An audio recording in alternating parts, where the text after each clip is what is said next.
pues llegamos a la parte final de este curso que me ha parecido muy interesante. Y el día de hoy vamos a conocer a otros artistas de diversos estilos del siglo XX, esta segunda parte, continuación de la semana anterior, y comenzaremos con un destacado artista plástico, Leopoldo Méndez, considerado el grabador más importante del México contemporáneo. Él encabeza la lista de artistas más famosos de México del siglo XX. Recibió reconocimientos póstumos de la Academia Mexicana y es considerado el sucesor del artista gráfico José Guadalupe Posada. Leopoldo Méndez nació el 30 de junio de 1902 en la Ciudad de México. Fue el menor de 8 hijos de una familia de bajos recursos. Su padre era zapatero y su madre era una campesina de ascendencia náhuatl del Estado de México. Su familia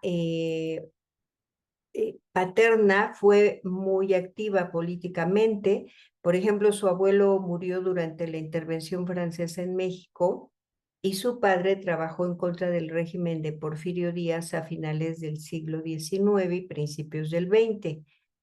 Ambos padres fallecieron antes de que Leopoldo Méndez cumpliera los 2 años. Su interés en el dibujo comenzó desde la escuela primaria. Ya a los 12 años había publicado su primer dibujo, el boceto de un retrato dedicado a Venustiano Carranza. Y después ingresó a la Academia de San Carlos en la Ciudad de México, donde tuvo maestros como Saturnino Herrán, Germán Gedovios, Leandro Izaguirre, entre otros. Después de 3 años de la academia, asistió a la Escuela de Pintura al Aire Libre, de estas que fundó Alfredo Ramos Martínez, la que estaba en Chimalistaca, al sur de la Ciudad de México. Sus tendencias políticas influenciaron no solamente su arte, sino también otros aspectos de su vida. Sus ideales lo llevaron a frecuentar artistas y escritores como Manuel Maples Arce, como Germán Cueto, Fermín Revuelta Sánchez, Ramón Alba de la Canal, etcétera. Otros quienes también conformaron el grupo llamado Los Estridentistas, este movimiento artístico del que hablamos en clases anteriores. Él hizo algunas portadas de esta publicación que tenía la Secretaría de Educación Pública, que se llamaba El Sembrador, y él participó. Por ejemplo, es una portada de la revista que salió en noviembre de 1929, en donde ya nos damos una idea de cómo era el estilo de Méndez. Mucho de su vida y su trabajo fue dedicado a promocionar los ideales izquierdistas, fiel a las creencias políticas de su juventud en México después de la Revolución. En 1930 fundó Lucha Intelectual Proletaria y viajó a los Estados Unidos para dar conferencias.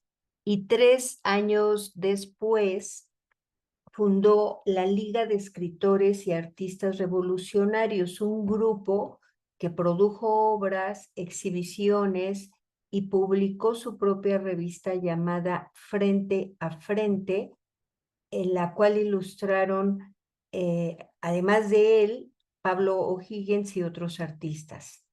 Los miembros de esta Liga de Escritores y Artistas Revolucionarios difundieron sus ideas revolucionarias en escritos y obra y lucharon contra el sistema político de entonces, particularmente contra la censura del gobierno en el arte. También se opusieron a la guerra, por ejemplo, a las políticas de Hitler y de Benito Mussolini, y estaban a favor de la República durante la Guerra Civil Española. Así que el trabajo de litógrafo de Méndez está muy relacionado a este tipo de temática, como podemos ver en esta obra en la imagen.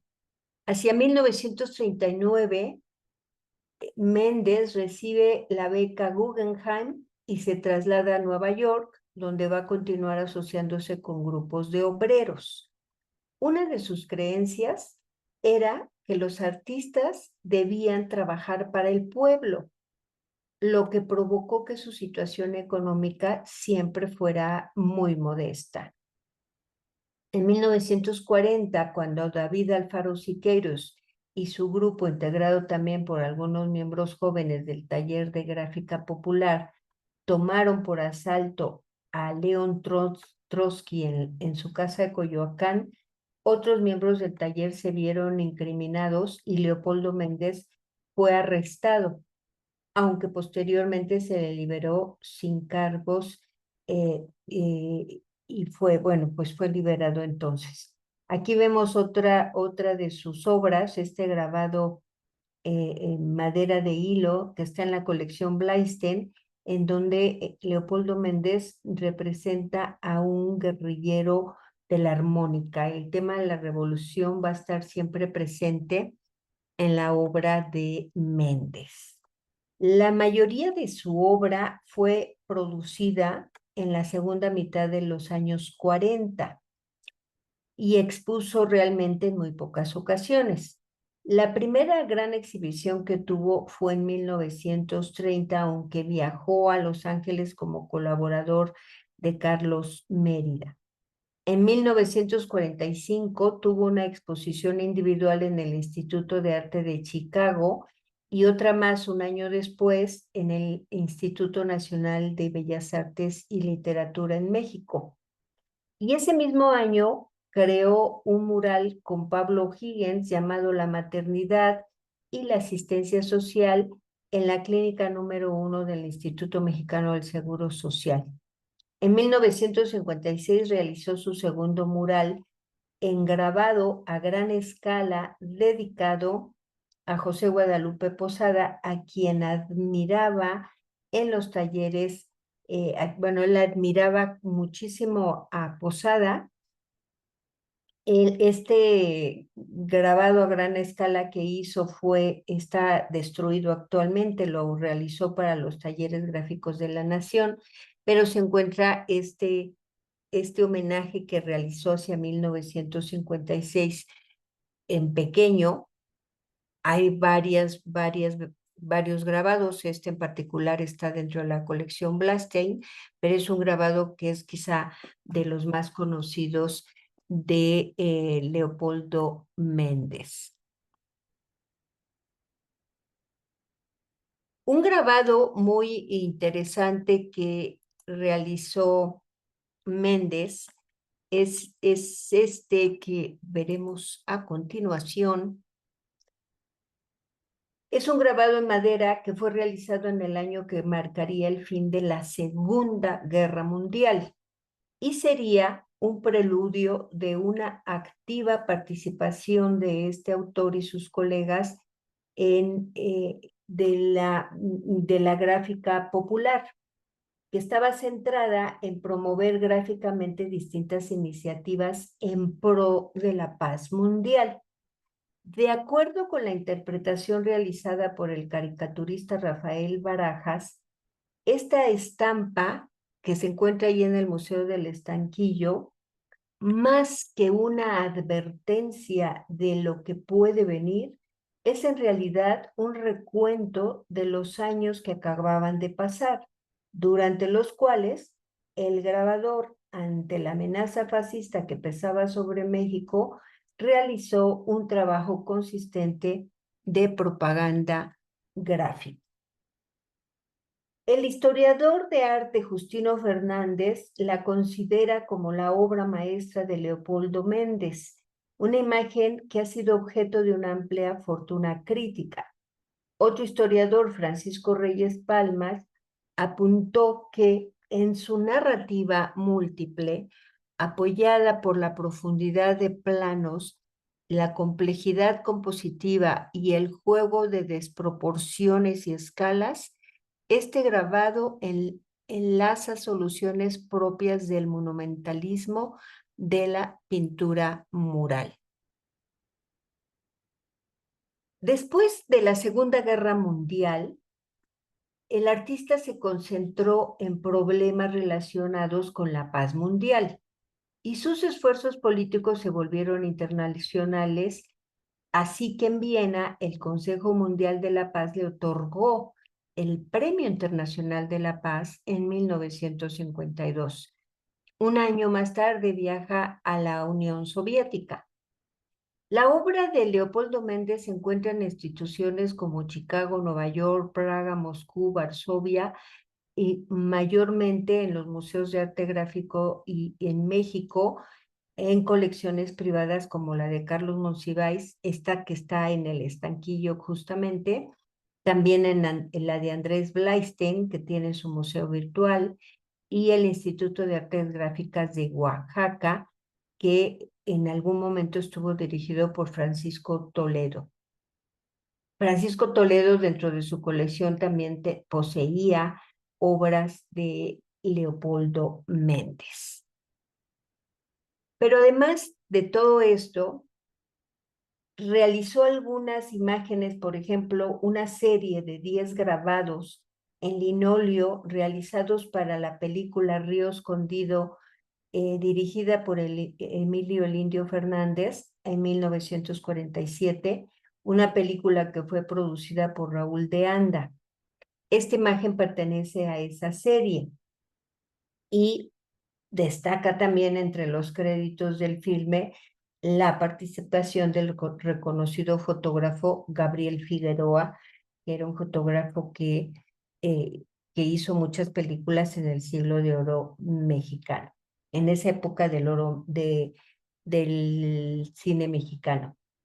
Si bien estas imágenes de Leopoldo Méndez sirven de marco para la presentación del título y los créditos de la película, los grabados sintetizan la temática de la cinta, al tiempo que describen ciertos pasajes de la película de acuerdo con la interpretación que realizó el propio grabador a partir del guión original.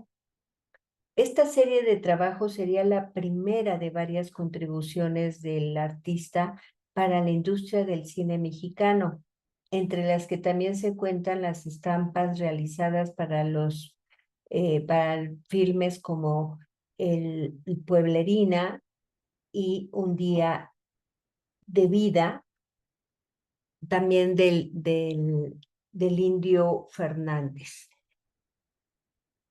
Por ejemplo, esta también corresponde a la película Río Escondido, es una imagen muy potente, esta de las antorchas. Este en particular se encuentra ahí en el Museo El Estanquillo, en el Centro Histórico de la Ciudad de México. Y para la película de Pueblerina, en el Museo Nacional de la Estampa, también en Ciudad de México, encontramos este grabado que se conoce como guardias blancas o también la emboscada. Con estos grabados podemos dar cuenta de cómo era este estilo tan particular y tan mexicano de Leopoldo Méndez, quien murió en la Ciudad de México el 8 de febrero de 1969.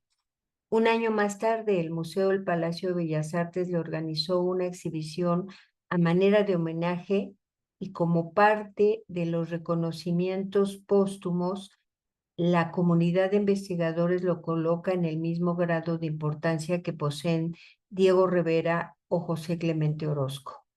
En 1971, David Alfaro Siqueiros incluyó su retrato junto al de Diego Rivera y José Clemente Orozco. Aquí lo vemos, es el que está al lado de también el artista Gerardo Murillo, el doctor Atl, que está en el Poliforum Cultural Siqueiros en la Ciudad de México. En el año 2002, en el centenario del natalicio del artista, el escritor Carlos Monsiváis realizó una conferencia sobre el trabajo de Leopoldo Méndez en el Museo Nacional de Arte. El mismo museo hizo una retrospectiva de su trabajo un año después, y el taller de la gráfica popular también organizó una exhibición en honor del 100º aniversario de su nacimiento. En el año 2002, el Museo de Artes Gráficas de Saltillo exhibió una retrospectiva de su trabajo. Nuestro siguiente artista es Rufino Tamayo, uno de los primeros latinoamericanos que junto con Rivera, Siqueiros y Orozco alcanzó una difusión internacional. Como ellos, participó en el importante movimiento muralista. Sin embargo, por su voluntad creadora y sus características, tiene una dimensión distinta y se distingue claramente de las del mencionado grupo. Rufino del Carmen Arellanes Tamayo nació en la ciudad de Oaxaca el 25 de agosto de 1899. Sufrió el abandono paterno a corta edad y su madre falleció cuando él apenas contaba con 11 años.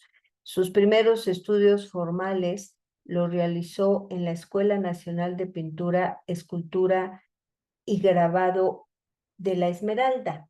En 1921 ingresó al Departamento Etnográfico del Museo Nacional de Arqueología, Historia y Etnografía, para el que elaboró dibujos de piezas de arte popular y prehispánicas. Entre 1926 y 1938, Tamayo pintó naturalezas muertas y paisajes urbanos en línea con Paul Cézanne. Por ese camino llegó después a Georges Braque. Tamayo no hizo pintura cubista, sino que expandió las consecuencias de este movimiento. Otras telas de esa misma época se basaron en una inspiración más libre, más lírica, que define la exaltación del color y los temas de la vida cotidiana. Y en esos trabajos también incorporó en algunas imágenes la sensualidad y el exotismo que se mezclaron con cierto primitivismo. Para entonces, su labor gráfica había alcanzado ya presencia internacional. En la década de los años 40 constituyó el primer gran periodo creativo que tuvo como escenario la ciudad de Nueva York, donde el artista radicó durante casi 20 años. En esos años pintó una serie de telas violentas, a veces sombrías, otras veces exaltadas, pero siempre intensas y reconcentradas. Es aquí donde Tamayo descubre la facultad metafórica de los colores y las formas. Este cuadro se convirtió en la contrapartida plástica de la imagen poética, en una metáfora. Tamayo creó un arte de transfiguraciones como lo valora Octavio Paz. La furiosa obra que vemos representa, para ojos de varios expertos, el mundo convulsionado por la violencia y las múltiples muertes durante la Segunda Guerra Mundial. Los lobos son la guerra, el odio que azotaba al mundo en aquel periodo. El rojo, en su parte baja, es la sangre que se derramaba a raudales en los campos de batalla, y los huesos en la parte inferior, los miles de soldados muertos que daban su vida por defender a su nación. Rufino Tamayo siempre estuvo convencido de que la Revolución Mexicana trajo más dolor a los mexicanos que justicia o liberación. Y este sentimiento quedó impreso en esta obra que vemos aquí, en la que dos niños se incendian por el fuego generado por ellos mismos. Es una alusión al futuro que les esperaría a las generaciones que heredarían las penas de un país. Hasta la fecha, estaba devastado este país por la impunidad, la corrupción y el oportunismo de las clases dominantes. Las tendencias expresionistas son bastante visibles, como podemos ver en estas obras, en las cuales ya el artista hace un trabajo con un cromatismo bastante potente. Hacia los años 50, Tamayo también había consolidado su fama internacional. En el primer lustro de esa década terminó con dos murales: los del nacimiento de nuestra nacionalidad, México de hoy, que era un homenaje a la raza india, y La noche y el día, la naturaleza muerta, y dos versiones de Prometeo. Tamayo siempre se sintió fuertemente atraído por el misterio de las galaxias, los planetas, las estrellas y la ciencia cósmica en general.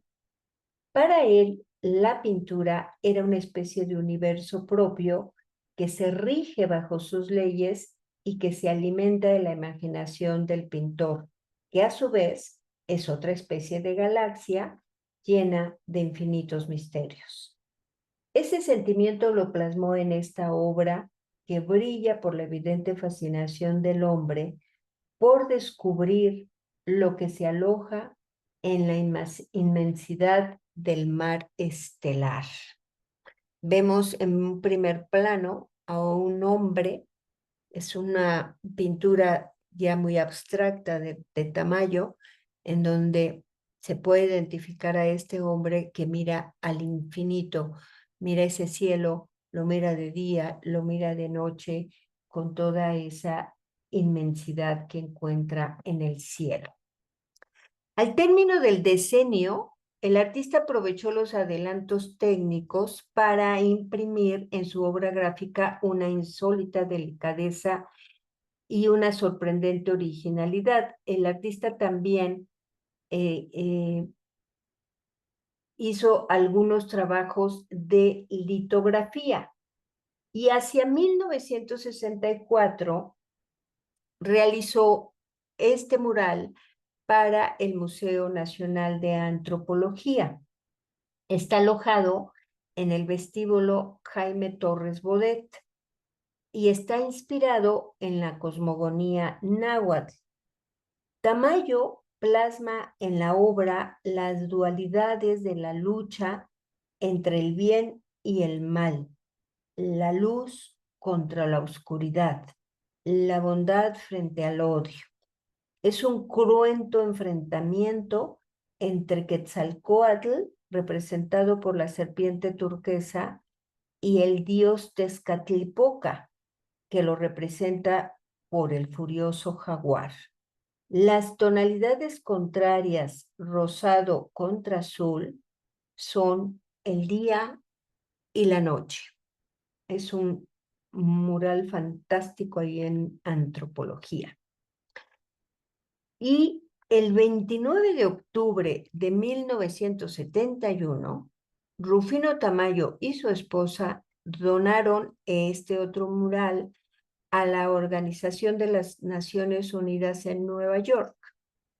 La idea del mural era representar la unión de los pueblos de la tierra, las figuras humanas tomadas de la mano, y el fuego en el centro como símbolo del amor que idealmente debería ser el motor de las decisiones del mundo y la política. Es una obra que representa una enorme muestra visual y espiritual de la fuerza del alma humana para modificar los grandes problemas a los que la humanidad se enfrenta a diario, de acuerdo con lo que comentaba Rufino Tamayo. También una obra que es muy expresionista, con esta paleta muy cálida y que nos ofrece el artista. Ya para la octava década de la vida de Rufino Tamayo, el rigor plástico y la imaginación que transfiguraba al objeto son los polos por donde se define la pintura del artista.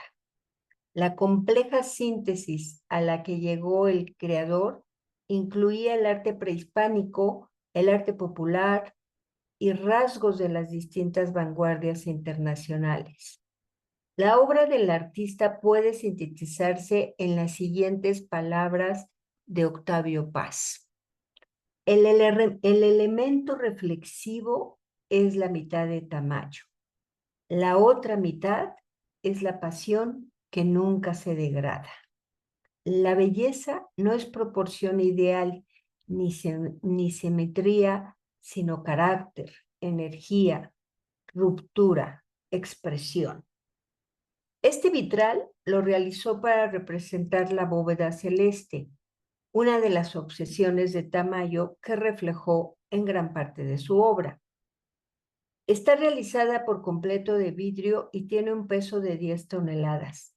A principios de 2017, el planetario Alfa sufrió un incendio del que, por fortuna, logró salir sin daños considerables del vitral de Tamayo que se encuentra justamente ahí. Se conoce como el Universo y justo está en Monterrey, ahí en el planetario Alfa.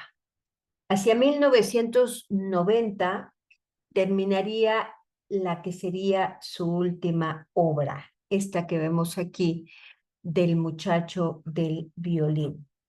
Rufino Tamayo murió el 24 de junio de 1991 y sus restos fueron depositados en el Museo de Arte Contemporáneo que fundó en la Ciudad de México y que lleva su nombre.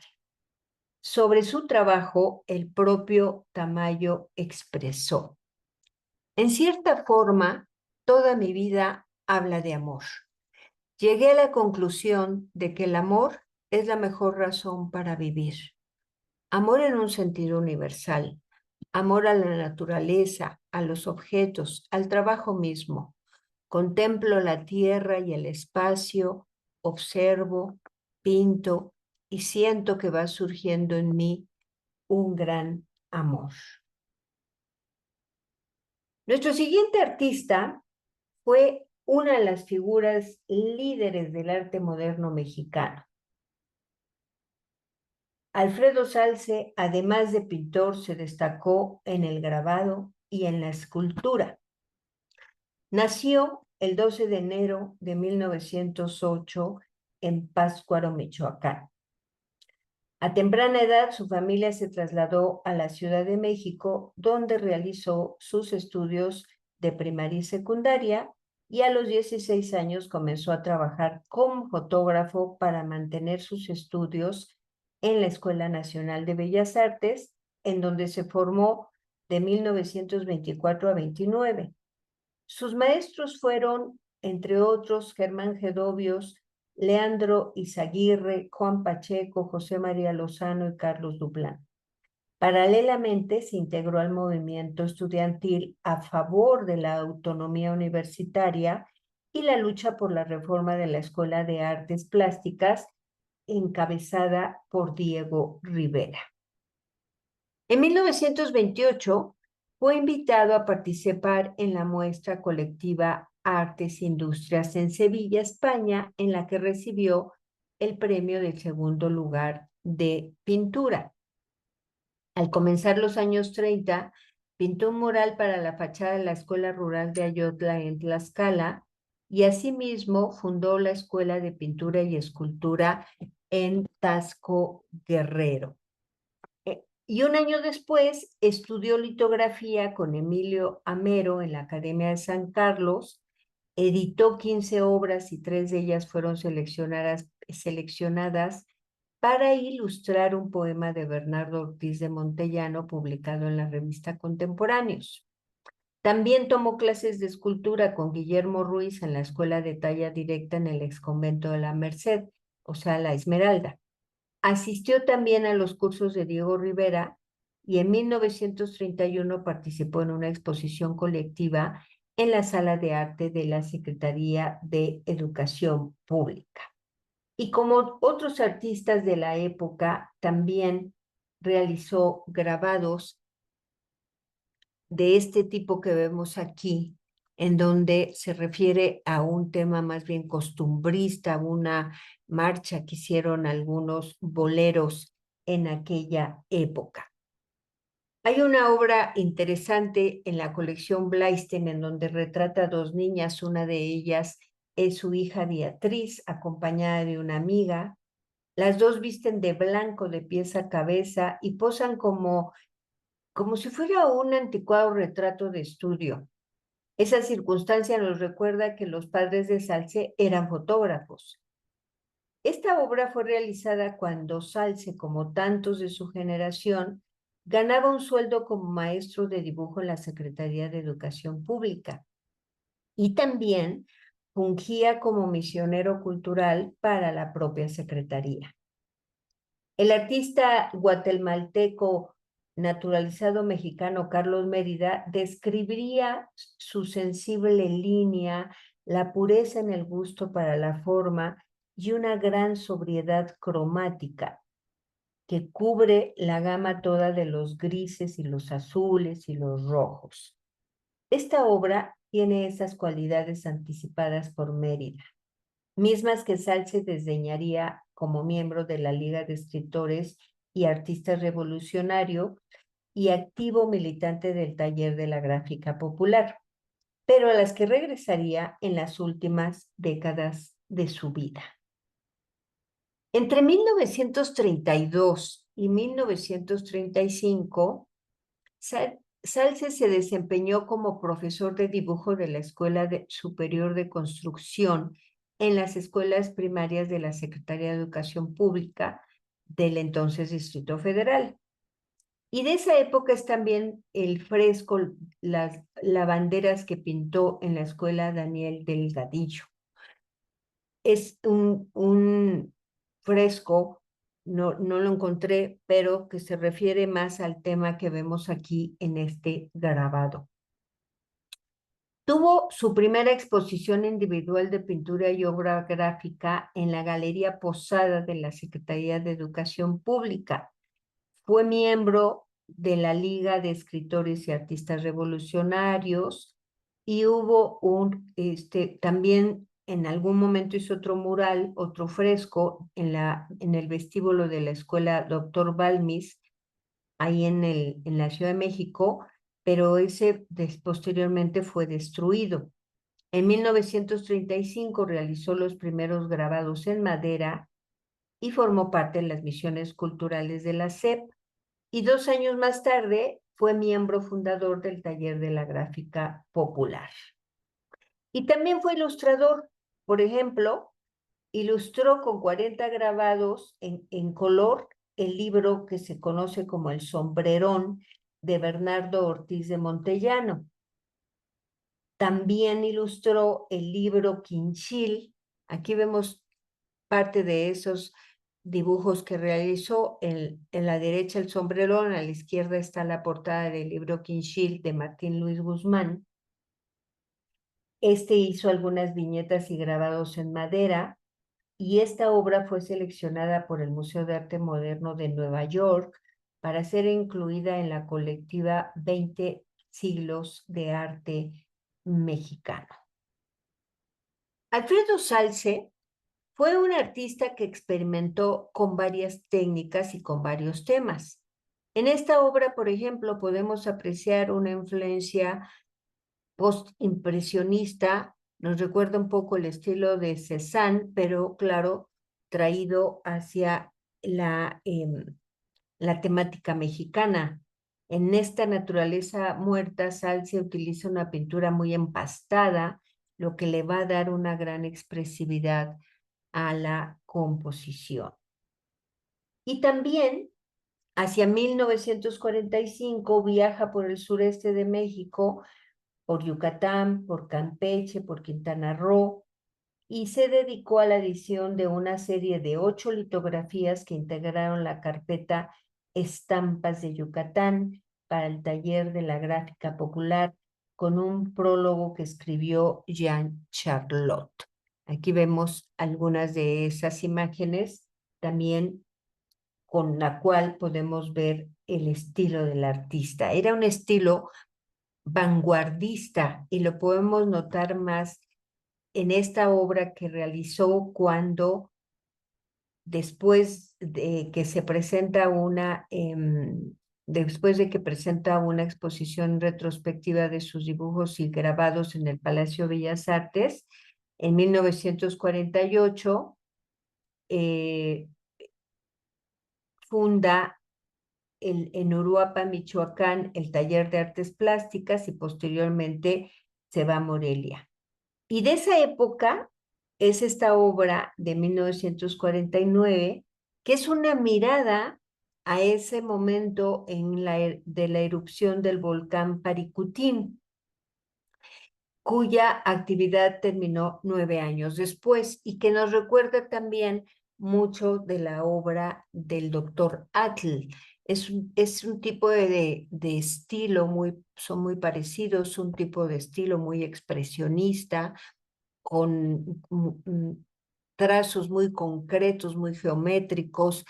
Podemos pensar también que se trata de una abstracción y es así como gustaba el estilo de Salce.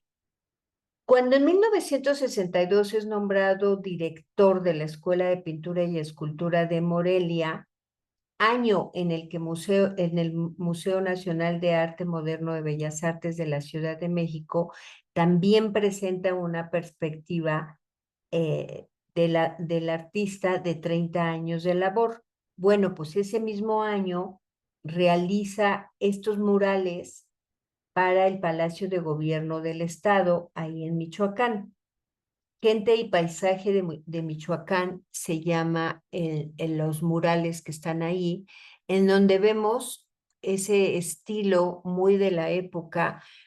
Es un estilo, si bien con una temática mexicana, pero también haciendo alusión a las vanguardias al presentarlas de una manera bastante estilizadas, un poco sigue también esa influencia que dejó Ramos Martínez en algún momento. Lo vemos aquí con estas mujeres que llevan algunas flores y con esos trajes típicos del lugar. Y otro fragmento es son pinturas murales, pero que tratan el tema costumbrista, los bailes de la región, el canto, la danza, etcétera, ambientados al aire libre, con ese tipo de plantas que se nos antojan muy tropicales, como vemos en la imagen de la derecha.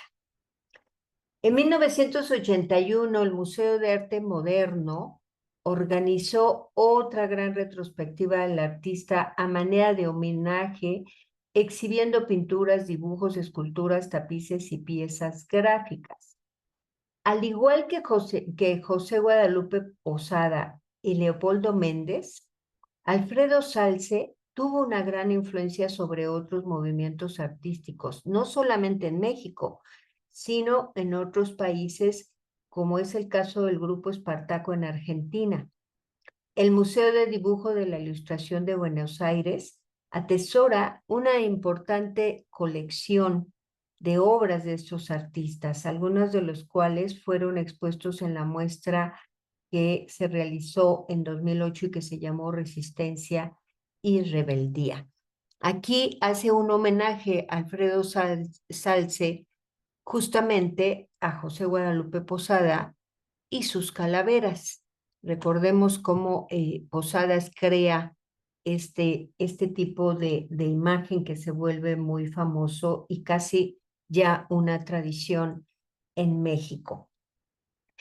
Es interesante que además del Museo Nacional del Arte en México, cuenta algunos lugares, por ejemplo, el Museo Metropolitano de Nueva York, cuenta con obras de Alfredo Salce. Aquí tenemos un ejemplo de ello, del río Palizada, ahí en Campeche, que es un grabado bellísimo, donde muestra ahí algunos, en un primer plano, esta, esta lanchita con estos indígenas, pero lo que llama la atención realmente es ese paisaje que hay dentro del río Palizada, que es magnífico. Es una grisalla, pero es un grabado, pero es realmente, es una imagen muy bella la que realiza Salce.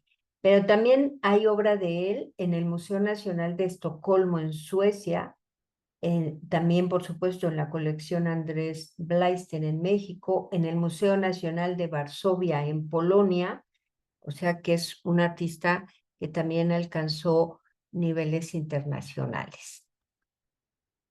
Este otro bella imagen, otro grabado, nos presenta a dos tucanes sobre un fondo gris, uno de pie sobre una rama de perfil, el otro junto a una rodaja de sandía.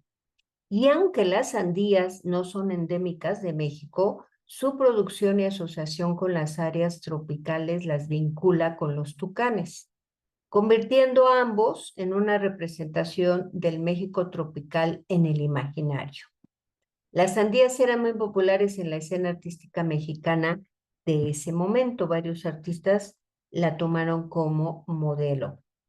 Por otro lado, el tucán, como animal endémico del sur del país, se convirtió en un motivo para ilustrar la selva tropical. Son grabados, son grisayas en ese sentido, pero al mismo tiempo, aunque no tenga el color, son imágenes alegres. Este va a ser uno de los últimos trabajos que realice Salce. Dos gallos peleando sobre fondo negro. Es una escena que se puede considerar costumbrista porque durante mucho tiempo las peleas de gallos fueron consideradas un entretenimiento popular. Alfredo Salce murió el 19 de enero de 2003 en su casa de Morelia, Michoacán. El gobierno de Michoacán creó el Premio de Artes Plásticas Alfredo Salce en 1979 como un homenaje a este destacado artista. Vamos a conocer ahora algo de la obra de este otro pintor también muy importante que fue Raúl Anguiano. Raúl Anguiano nace en 1913, murió en el 2006. Él es de este lugar, permítame que se me fue mi imagen. Él nace en Guadalajara, en Jalisco, ahí inició su educación artística. Está considerado como uno de los principales exponentes de la Escuela Mexicana de Pintura. Él plasmó con excelencia las tradiciones y festividades del México del siglo XX, así como los procesos sociales del país. Y fue también un artista que empezó desde muy niño, ya a los 5 años dibujaba personalidades como Chaplin, algunos políticos como Obregón, como Carranza, en fin. Comienza a estudiar en 1927 en la Escuela Libre de Pintura con Ixca Farías, con José Vizcarra y José Salomé Pina. En el año en que realiza esta obra, crea el grupo de jóvenes pintores jaliscienses y un año después se va a la Ciudad de México, en donde se une a la Liga de Escritores y Artistas Revolucionarios. Ahí conoce a Rivera y a Orozco, y 2 años después presentó su obra en el Palacio de Bellas Artes, siendo el artista más joven en exponer. Durante el mandato del presidente Lázaro Cárdenas, que se da entre 1934 y 40, retrató diversos aspectos de la vida de la urbe, como la vida en los barrios bajos, esas carpas y los cabarets que habían en aquel momento, dando paso a la caricatura y al sentido del humor.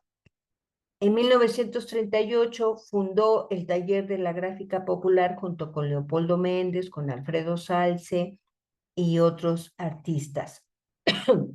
Este taller fue creado como un centro colectivo de trabajo. Ahí realizó grabados y litografías con la idea básica de solidaridad con los trabajadores y campesinos. Y en esta época también impartió clases en la Escuela Nacional de Pintura, Escultura y Grabado, La Esmeralda. Entre 1938 y 42 tuvo una etapa surrealista. Muestra de ello es esta obra que está inspirada en el trabajo de Pablo Picasso, una imagen entre la ficción y la realidad. Por estos años se celebró en la Ciudad de México una magna exposición de Pablo Picasso con apoyo al Museo de Arte Moderno de Nueva York. Se exhibieron ejemplos notables del periodo neoclásico del pintor que vinieron a afirmar su ascendencia sobre la producción de muchos pintores en México, incluyendo al mismo Raúl Anguiano. Parte importante de la obra de Anguiano ha sido el casi centenar de apuntes de la selva y los lacandones, que fueron utilizados posteriormente para pintar óleos, temples, para litografías, los cuales realizó en las ruinas mayas de Bonampak en una expedición organizada en 1949 por el Instituto Nacional de Bellas Artes. La expedición estuvo encabezada por Julio Prieto, grabador y escenógrafo, acompañado del fotógrafo Manuel Álvarez Bravo, entre otros. Y ese mismo año fundó, junto con otros artistas, el Salón de la Plástica Mexicana. Y justamente en esos viajes tenían una guía para este recorrido que tenía por nombre María, quien se representa en esta imagen de la espina. Anguiano escribió en su diario que a la vieja María se le clava una espina en un pie. Me pide mi navaja y con la punta se saca la espina. A pesar de que le sangra el pie, se incorpora y sigue caminando. Años después, en la inauguración de una muestra individual en el Palacio de Bellas Artes, Anguiano mencionó: algún día veremos que esta mujer se sacará la espina y la herida cicatrice, pues los indígenas de México todavía son discriminados. Ojalá que un día ya no se les discrimine y se les considere al mismo nivel o más profundamente que a todos los mexicanos. Esta imagen es considerada como la obra cumbre de Anguiano, la cual ilustró durante muchísimos años los libros de texto gratuito del nivel primaria de la Secretaría de Educación Pública. La obra se incluyó en la exposición inaugural del Museo de Arte Moderno de México en 1964, en donde se encuentra, y está catalogada entre las obras maestras de la colección. Pero también Anguiano se destacó como un buen retratista. Tenía un talento para captar la personalidad y la psicología de las personas que retrató. Con lo cual, estos retratos, aquí tenemos dos ejemplos, uno de Julia Crespo y otro de Pita Amor, que fue una escritora, poeta y oradora mexicana que está solamente en boceto, pero vemos que son retratos en donde muestra la personalidad de estas dos mujeres, nos las muestra muy cercanos al espectador y un atento estudio de la psicología del personaje, con lo cual resultan muy expresivos. Hay otro retrato que también realizó en 1953 a Nora Beteta, hija de Ramón Beteta Quintana, que era secretario de Hacienda y Crédito Público durante la administración del presidente Miguel Alemán. La realización del retrato coincide con el periodo en el que Raúl Anguiano viajó por varios países de Europa, entre 1952 y 55, tiempo en el que Ramón Beteta fuera nombrado embajador de México en Italia.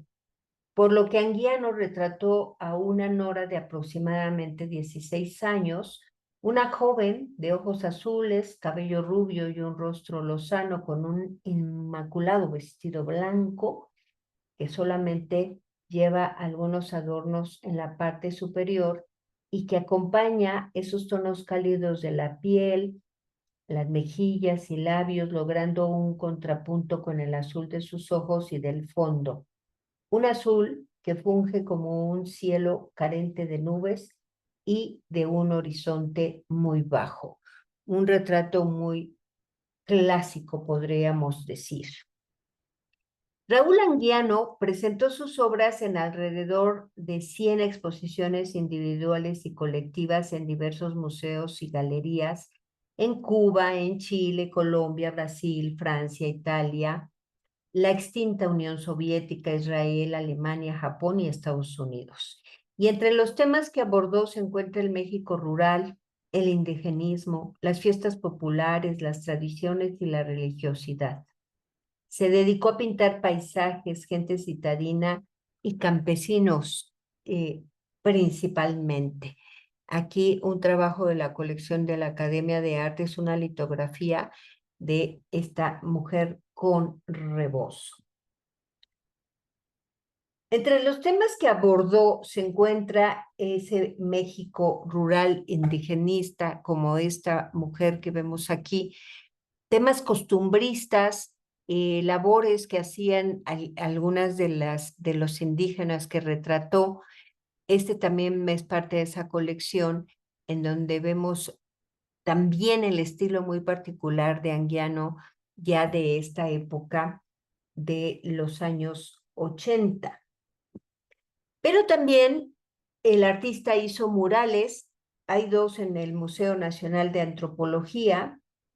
Esta imagen corresponde a uno de los que realiza ahí en este museo, en donde alude al origen divino de los hombres a partir del maíz, según el libro sagrado de los quichés de Guatemala.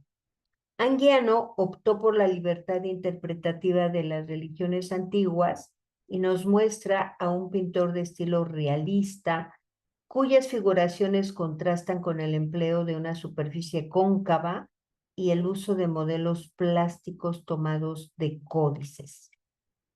La obra se llama La creación del hombre maya y vemos que es creado prácticamente a partir del maíz.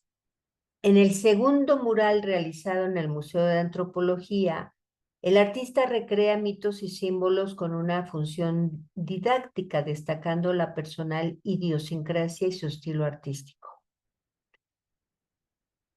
Este que habla de las deidades de Mesoamérica es un detalle, es prácticamente monocromático en tonalidades rojizas y destacando las líneas en blanco.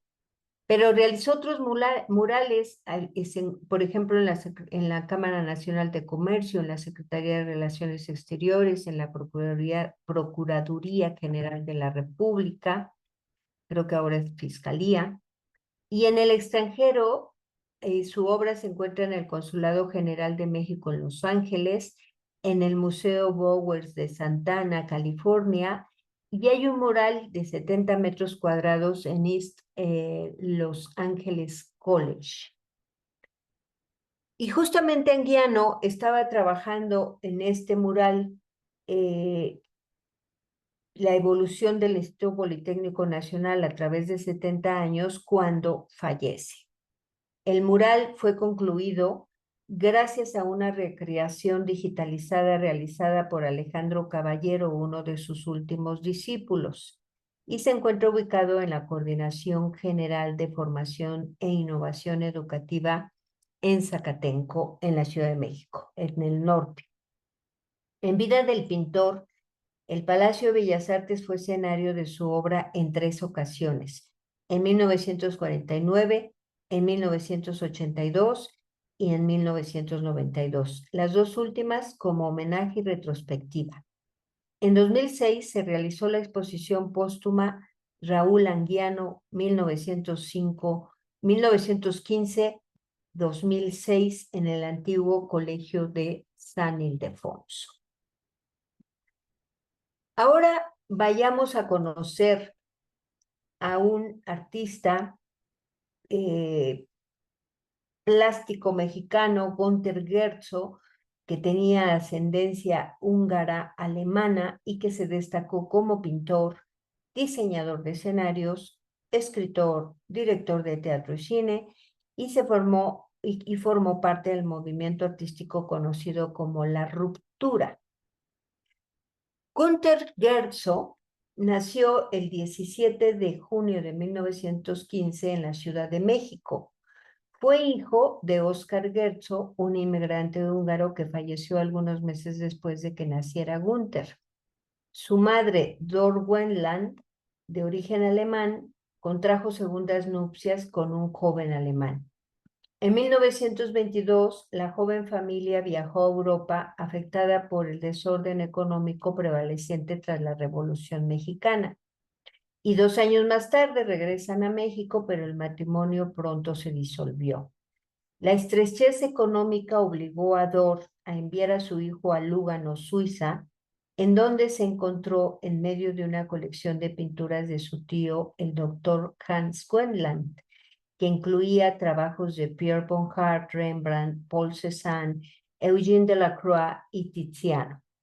Siendo un adolescente, Günter conoció a Paul Klee y más tarde al notable diseñador Nando Tamberlani, quien lo introdujo al mundo del teatro.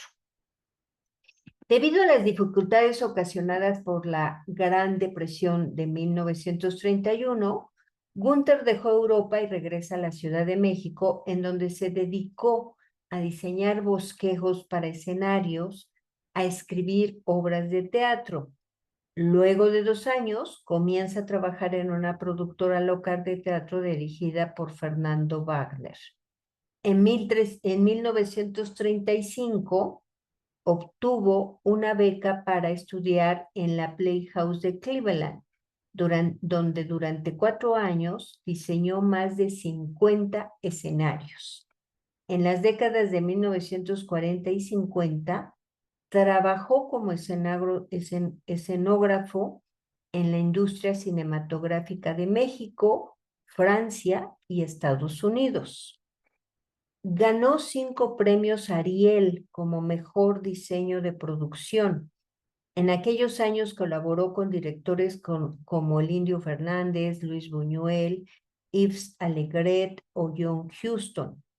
A finales de la década de 1930, Gerzo comienza a aficionarse por la pintura.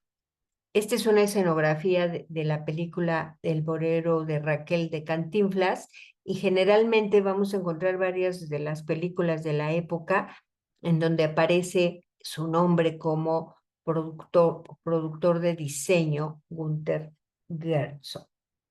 Las primeras obras que realiza Gerzo están situadas dentro del surrealismo.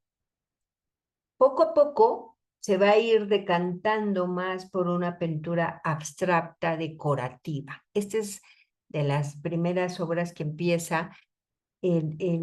Recordemos que el surrealismo es uno de esos movimientos que empezaron con el siglo XX, vanguardista, y que continúa hasta nuestra fecha. Es de los pocos ismos que quedaron y que se siguen realizando. En 1939, Bernard Puriem convenció a Gerzo a participar en la exhibición anual del Museo de Arte de Cleveland, donde expuso 2 cuadros. Paulatinamente, el artista comenzó a considerarse más un pintor que un diseñador. Estos son sus primeros trabajos. En realidad no encontraba su estilo, que poco a poco se empezó a consolidar a través del tiempo. Desde 1944 que realiza esta obra, ya radica permanentemente en la Ciudad de México. Junto con su esposa, se integra al grupo de destacados artistas surrealistas que vivían refugiados en México en aquellos tiempos, como Benjamín Peret, Leonora Carrington, Remedios Varo, Alice Rajón y Wolfgang Palen. Y entonces ya su obra, si bien aquí sigue es con el surrealismo, pero sigue buscando, sigue incursionando en este surrealismo y cada vez va a ir apareciendo más una pintura abstracta. En su obra muestra una profunda apreciación artística bajo una influencia conjunta de Europa y México. Sus obras incorporaban aspectos de arte precolombino dentro de un marco surrealista y cubista. Luego el artista fue evolucionando hasta llegar a su famoso arte abstracto. Octavio Paz calificó a Guerzo como uno de los grandes pintores de América Latina, quien junto con Carlos Mérida y Rufino Tamayo contrapusieron su trabajo al movimiento ideológico estético que caracterizaba al muralismo mexicano.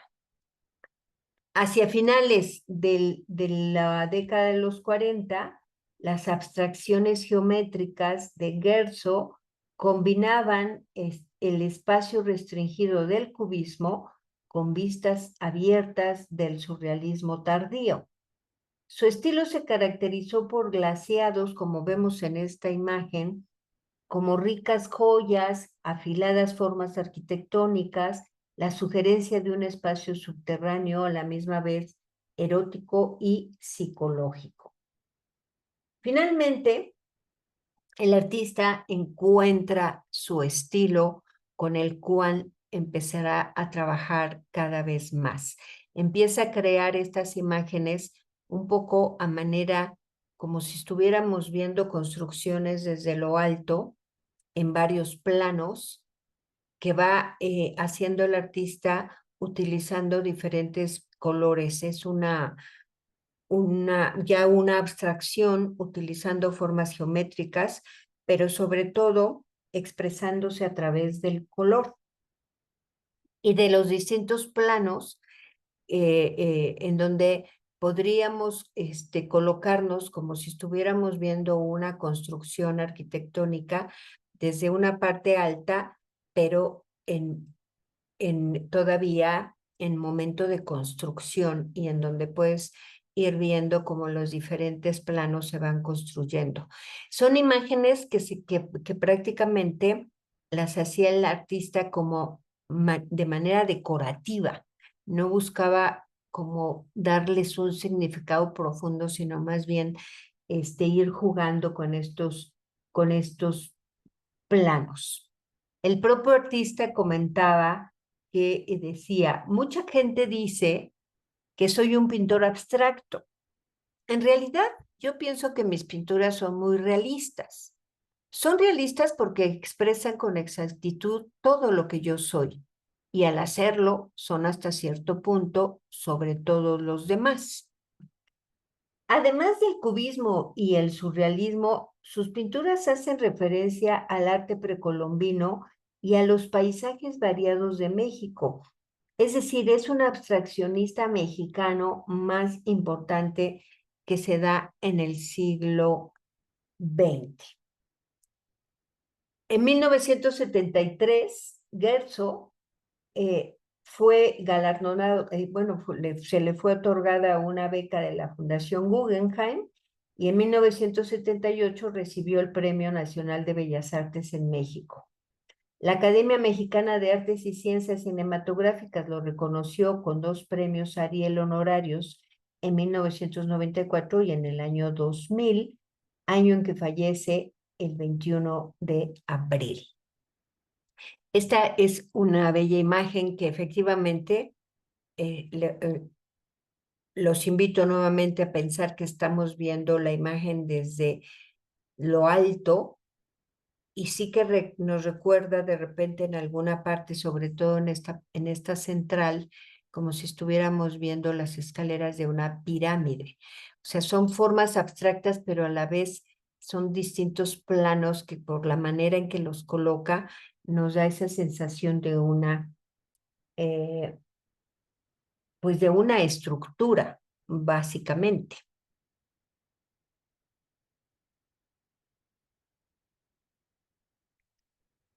Ahora vamos a conocer a una gran artista que fue Emilia Ortiz. Emilia Ortiz fue pintora y fue caricaturista eh, que creó una colección de más de 4,000 piezas y objetos en las que destacan pinturas, dibujos, caricaturas, bocetos, recetarios, diarios y también archivo fotográfico. Emilia Ortiz nació el 10 de febrero de 1917 en Tepic, Nayarit, y falleció el 24 de noviembre del 2012, también ahí en su ciudad natal. Su trayectoria artística comenzó en 1933, a la edad de 16 años, cuando publicó en el diario El Nacional 5 de sus caricaturas, que representaban a políticos y empresarios nayaritas.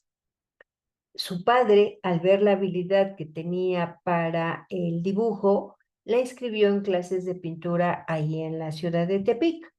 Más tarde, la pintora viajó a la ciudad de Guadalajara y tomó clases con José Vizcarra, quien la convenció de hacer retratos de cabezas de indios y mestizos, temas que se verían reflejados en sus primeras pinturas.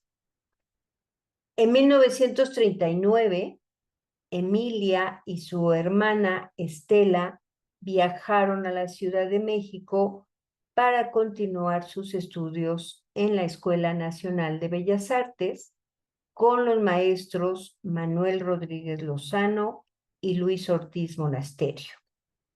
Después de estos estudios y de haber formado una gran amistad con Rodríguez Lozano, la carrera de Emilia fue en ascenso y expuso en varios salones y museos importantes de la Ciudad de México, incluyendo el Palacio de Bellas Artes y la Casa del Arquitecto. Aquí vemos la parte de esa obra, este tema que abordaba Emilia Ortiz en su obra, que eran estos indios aquí, un huichol sentado, generalmente con este estilo de colocar a la figura muy cercana al espectador como en contrapicada, ¿no? En la que le da una gran monumentalidad a los personajes. A pesar de que ella estuvo aislada del medio artístico, se va a convertir en difusora y en promotora del arte nayarita, y su pintura destacó por ser multitemática, característica que fue valorada por historiadores y críticos de la época. Aquí este dibujo sensacional siempre nos va a mostrar a estas indígenas de una manera monumental. El costumbrismo tuvo un alto desarrollo durante el siglo XIX, sobre todo en Latinoamérica, debido a que las naciones jóvenes tenían la necesidad de formarse una identidad, y una de las maneras de lograrlo, era por medio de la pintura, que representaba escenas típicas del campo, fiestas populares o barrios de la ciudad, con el fin de sentar las bases de una cultura particular. El costumbrismo de Emilia Ortiz puede identificarse en dos apartados. La primera se refiere a un cierto romanticismo, caracterizado por la selección de las escenas, por ese refinamiento de la expresión, la elegancia de las composiciones, y la segunda se acerca más a la denuncia, ya que muestra la desnudez de los personajes mexicanos en toda la crudeza de su realidad, la miseria, la desesperanza, el caminar sin rumbo. El trabajo pictórico de Emilia Ortiz, al abordar temas del diario vivir en las calles, en las plazas, en los mercados de Tepic, y al reproducir estas condiciones de pobreza de estos seres anónimos, se inserta de una manera natural en el realismo. Durante el proceso de acercamiento a la obra de Ortiz, al penetrar en las zonas más sutiles de su interioridad poética, se hace patente un hallazgo muy valioso. Los límites de las corrientes realista y costumbristas se difuminan, se transmutan en otras expresiones que no pertenecen a los cánones clásicos de esas corrientes. Son obras muy potentes que tienen mucha carga emocional. Pero también, como les comentaba, la artista hizo género de caricatura, en donde plasmó la vida de su época con algunas figuras públicas, con algunos personajes de su entorno familiar. Tenía un trazo en donde podemos destacar los rasgos particulares de las personas y las mostraba en un primer plano. Además, captaba el interior de sus personajes y eso culminó en verdaderos retratos psicológicos, o sea, su caricatura. Bueno, pues como sabemos, la caricatura es un género del retrato que no es nada fácil de hacer porque se requiere de captar ese rasgo que predomina en el rostro de la persona que va a ser caricaturizada y realmente transmitirlo a través del dibujo de caricatura. Aquí vemos 4 personajes, seguramente de Nayaritas, en donde vemos que la artista se distinguió. Pero también dentro de este género, Emilia Ortiz incursionó en una de las vertientes más populares del pueblo mexicano, que son las calaveras. Las calaveras incitan a la risa, a la celebración, a la burla. De ahí ese carácter vital con que es asumida por la pintora, porque es una forma de expresión directa con el pueblo, sin más intermediación que el contenido satírico mismo. De esa forma se burla de los poderosos, se burla de la vida, de la propia muerte. En esta obra, inclusive utilizando su propia imagen. Es una obra que está genial, porque aparte es muy expresiva con todo ese cromatismo que utiliza, cómo se está riendo la calavera que se lleva la propia artista y la artista casi con los pelos parados ahí, está desprevenida y la calavera va por ella. Pero también va a tener un periodo surrealista del que aborda 2 significaciones, la satírica y la onírica. Al decir de Rodrigo Rodríguez Lozano, la pintura surrealista de Emilia Ortiz muestra la libertad de la pintora y el dominio del oficio. Aquí vemos recordemos que la pintura surrealista tiene una de sus características, es que puede ser una pintura onírica, o sea, sea a través de sueños, pero también en el caso de ella hace una sátira acerca de la pastilla y entonces ahí se alcanzan a ver algunos resultados después de que alguien ha tomado esa pastilla que pareciera un anticonceptivo. Pero también Rodríguez Lozano comentó acerca de la obra surrealista de Emilia Ortiz. Decía maestro de arte, no ha sido ajena la gran pintora al surrealismo, quien, impulsado por múltiples inquietudes incubadas en el transcurso de muchos años y épocas, no ha dejado una visión de su mundo onírico en una pintura que a la vez realidad e irrealidad, lógica e incongruencia, vida despierta y vida provocada por una fantástica delirante. Claro, Esta queda muy bien a esta imagen de la profecía que realizó hacia 1970 esta artista. Cuando se estudia la obra de Emilia Ortiz, se observa que una gran proporción de esta está íntimamente relacionada con la problemática social. Es posible que la producción de este rubro llegue a ser más apreciada tanto por sus valores plásticos, por su forma, por la intencionalidad de cada obra. Tratándose de trabajos que tienen indudables fines didácticos, de denuncia y de solidaridad con aspectos del ser social que en su momento movieron las fibras de la pintora. Es aquí donde la pintura poética de Ortiz nos muestra un mundo de horror y caos, de lo inhumano, para luego despeñarnos en una caída que encuentra su redención en nuestra propia poiesis, recreación de la obra de arte, hija de la contemplación, apasionada y comprometida con la obra de arte.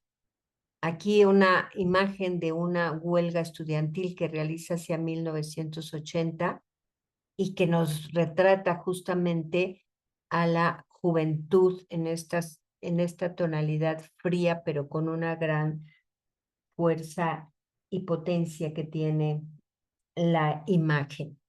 En 1993, en su honor, se inaugura el Museo Emilia Ortiz, en el cual se impartieron talleres de artes plásticas y se apoyó a los artistas para difundir su obra a través de exposiciones individuales y colectivas.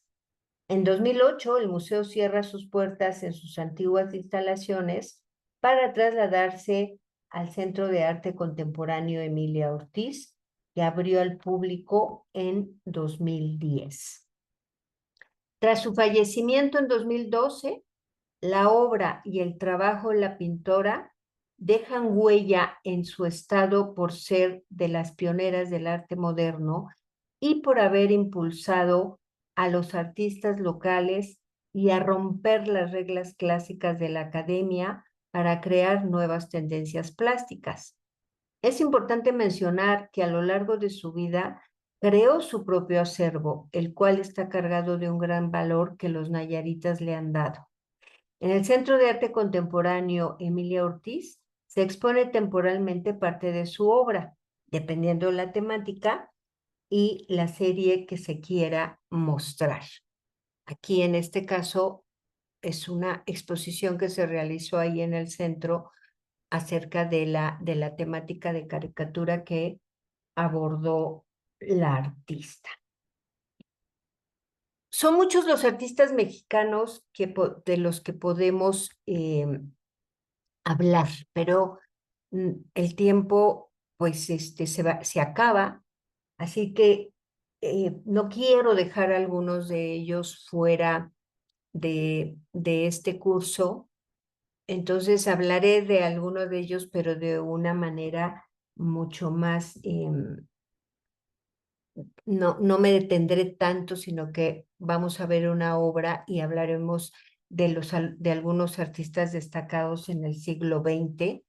Y vamos a comenzar por Ángel Zárraga, pintor originario de Durango. Asistió a la Academia de San Carlos, en donde conoció a sus próximos colaboradores de la revista Sabia Moderna en 1906 y en 1909 del Ateneo de la Juventud, asociación que luchó por modernizar la cultura en México y de la cual Zárraga fue fundador. En México es marcado por sus maestros Santiago Rebull, Leandro Izaguirre, José María Velasco y el simbolista Julio Ruelas. Y también fue influenciado por Joaquín Sorolla, Ignacio Zuluaga y Eduardo Chicharro de España. Tras un breve retorno a México, Zárraga se estableció en París definitivamente en 1911 y exploró la estética de vanguardia, pero volvió a su lenguaje figurativo al poco tiempo. Incursionó también en el muralismo en donde ubicó su visión única de lo mexicano desde su realidad en París. Zárraga mostró una constante tensión entre la religiosidad y el erotismo, como podemos ver aquí en esta imagen. Esto era propio del pensamiento de fin de siglo y de principio de siglo que probablemente aprendió de Julio Ruelas. Zárraga murió en 1946 en la Ciudad de México, dejando los murales de la Biblioteca de México inconclusos. Aquí una imagen, el exvoto San Sebastián, un óleo de gran formato que se encuentra en el Munal y que nos da una idea del trabajo fantástico de este gran artista también que fue Ángel Zárraga y Argüelles. Por supuesto que está Frida Kahlo, es una artista que casi que no merece, te digo, que no hay que presentarla porque quien no conoce a Frida Kahlo. Ella nació en la Ciudad de México en 1907, estudió en la Escuela Nacional Preparatoria. En 1925, como sabemos, sufrió un trágico accidente que le dejó daños permanentes de salud. Durante el tiempo que pasó en cama para recuperarse, es que comenzó a pintar. En 1929 contrae matrimonio con Diego Rivera. Ambos se mudan a San Francisco y luego se establecen en Filadelfia y Detroit debido a las comisiones del pintor. Poco después viajan a Nueva York, donde conocen a los artistas y personajes importantes del medio cultural. De regreso en México, la pareja Rivera Kahlo dieron refugio al filósofo ruso León Trotsky en su casa en 1937.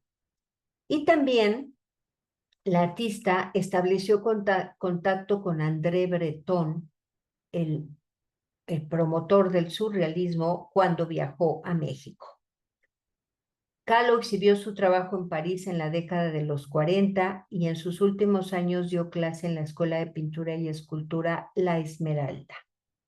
La obra pictórica de Kahlo está compuesta principalmente por autorretratos.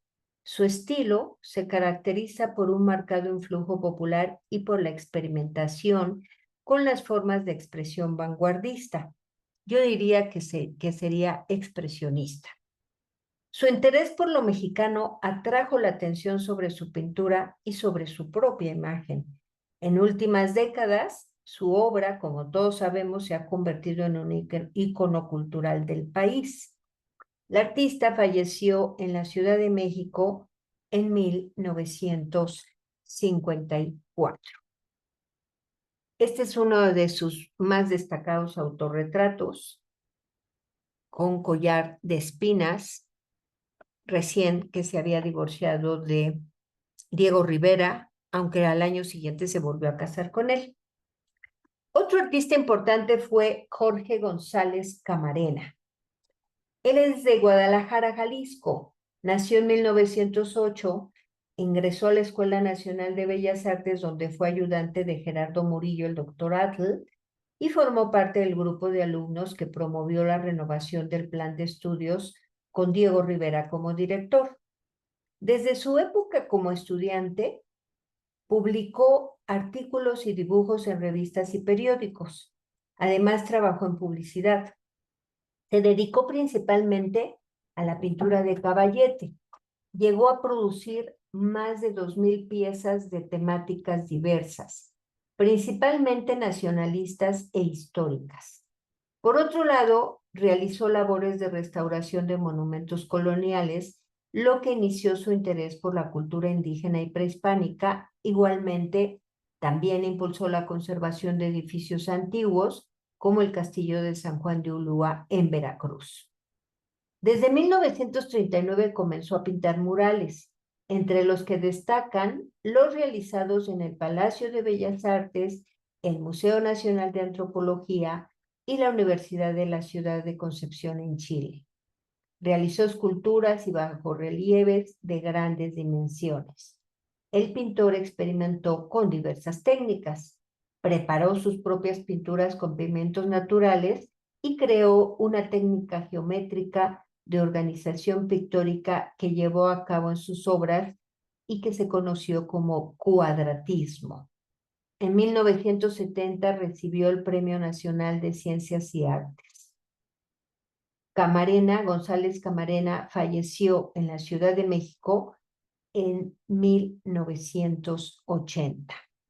Esta obra, que también se encuentra en el Museo Nacional de Arte, la hizo hacia 1935, en donde podemos encontrar más o menos una idea de lo que fue el trabajo de González Camarena, un trabajo también que obedece a las vanguardias, nos recuerda un poco el estilo, pues como una mezcla, ¿no? Entre un estilo, no tanto cubista, pero sí geometrizado, esto que él llamaba cuadratismo, o podríamos también ver esta obra un poco como Art Deco, por cómo hace estos cuerpos muy escultóricos, muy geometrizados, inclusive toda la escena, ¿no? Parece estar realizada desde un punto de vista más de Art Deco. Otro artista no fue mexicano, fue guatemalteco, pero naturalizado mexicano, fue muy importante en México, es Carlos Mérida. Fue pintor y escultor, y durante sus años formativos fue cercano al poeta Jaime Sarbatres, quien lo vinculó al mundo del arte. Viajó a París, en donde conoció la obra de Piet Mondrian y Germán Anglada Camarasa, y conoció a pintores mexicanos como Diego Rivera y Roberto Montenegro. Además, entabló amistad con Amadeo Modigliani y absorbió la estética cubista, de donde emanó una de sus mayores características, el abstraccionismo. Regresó a América en 1914 y se mudó a México 5 años después, en 1919, donde adoptó nuevos comportamientos estéticos ante el pasado prehispánico. Carlos Mérida hizo uso de sus propios elementos visuales como el geometrismo, la estabilidad, lo arquitectónico y la tendencia decorativa para proponer una nueva estética. Realizó pintura, grabado, dibujo, litografía, vestuarios y escenografías para danza, ilustraciones y murales. Murió en 1985 en la Ciudad de México, dejando atrás una gran y versátil producción artística. Es curioso, fíjense, porque muere justo el año del terremoto, pero antes de que se diera el terremoto. Es importante porque justamente en este terremoto de 1985 se cayeron varios edificios de Tlatelolco, en donde él había decorado o se había puesto parte de diseños suyos en algunos edificios. Ahora queda algo de ese trabajo que se pudo rescatar y se encuentra en alguna parte ahí en Tlatelolco. Esta obra de Carlos Mérida de 1961 se encuentra en el Museo de Arte Moderno, ahí en la Ciudad de México. Es un retablo, no es pintura. Eso es una imagen realizada con diferentes piezas de madera. Entonces es un trabajo que él hacía más decorativo, pero según el material que utilizaba, podría ser para un cuadro, pero también podría ser utilizado en algunos trabajos arquitectónicos, por supuesto. Otra artista, tampoco mexicana, pero también nacionalizada mexicana, fue Olga Kostalowski Fabricant, que se conoció en México como Olga Costa. Ella era alemana, nació en Leipzig el 29 de agosto de 1913. Posteriormente se nacionalizó mexicana. Fue pintora y promotora cultural y coleccionista. En 1933 ingresó a la Escuela Nacional de Bellas Artes, donde estudió pintura por unos meses bajo la tutela de Carlos Mérida, precisamente, y también estudió en el taller de grabado de Emilio Amero. Ese mismo año conoció a José Chávez Morado, con quien se casa en 1935. Ambos artistas se trasladan a Veracruz un año después, y debido a que Chávez Morado lo comisionan para realizar un mural en la Escuela Normal de Jalapa, a partir de ese año Olga Costa pinta con mayor constancia. La obra de Costa se caracteriza por una extensa gama cromática, como vemos en esta imagen de la vendedora de frutas, así como la integración de elementos de la naturaleza, como plantas, frutas, flores, y entre sus obras destacan los géneros de paisaje, naturaleza muerta y retrato. El 16 de noviembre de 1949 se fundó el Salón de la Plástica Mexicana, en el cual participaron Olga Costa, Diego Rivera, Frida Kahlo, María Izquierdo, entre otros.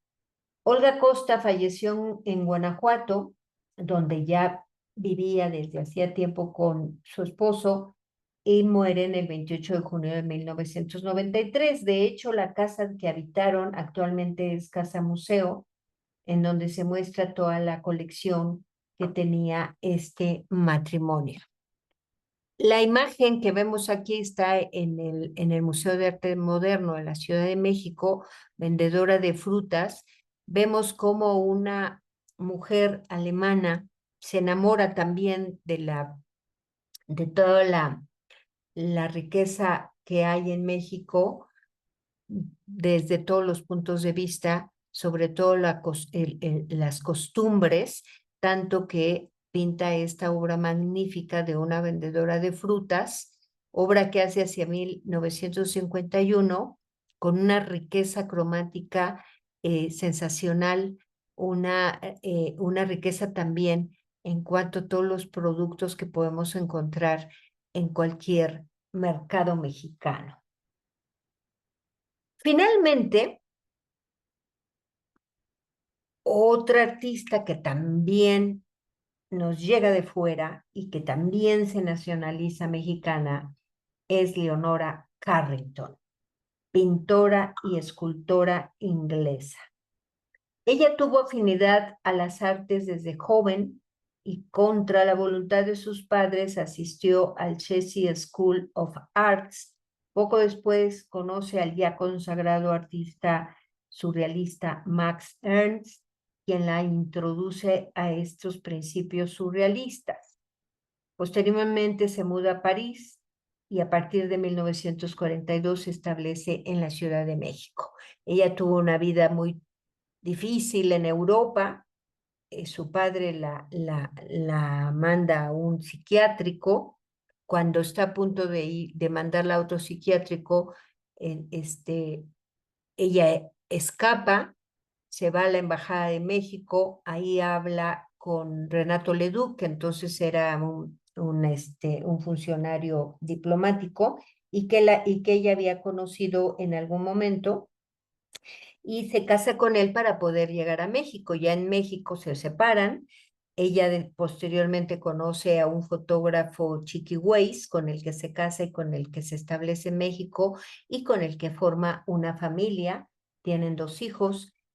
Su casa en la colonia Roma de toda la vida actualmente también ya es una casa museo. No sé si ya abrió sus puertas, pero ya es una casa museo. La obra de Carrington es una exploración de la estética surrealista. Su estilo en pintura es una mezcla de dibujo preciosista, un excelente manejo del color, con lo que construye algunos mundos oníricos, pero también ella misma decía que su obra no era para que no tenía una interpretación, que cada persona le daría una interpretación personal, pero incluía algunos elementos celtas de su tierra de origen, pero también, conociendo luego ya las culturas prehispánicas, también las incluye y hace una mezcla con con todos estos elementos. En su obra escultórica representa la misma creación de personajes y situaciones que transportan al espectador a otras realidades. La producción artística de Leonora Carrington incluye pintura, escultura, dibujo, vestuario, grabados y cuentos, entre muchas otras exploraciones técnicas. La artista fue muy longeva, murió en el año 2011 en la Ciudad de México. Pues con ella terminamos este largo recorrido que hicimos de la pintura mexicana. Espero que la hayan disfrutado y tratado de dejar unos minutos para poder comentar tanto de la clase como del curso que les pareció. Espero que lo hayan disfrutado tanto como yo realizarlo.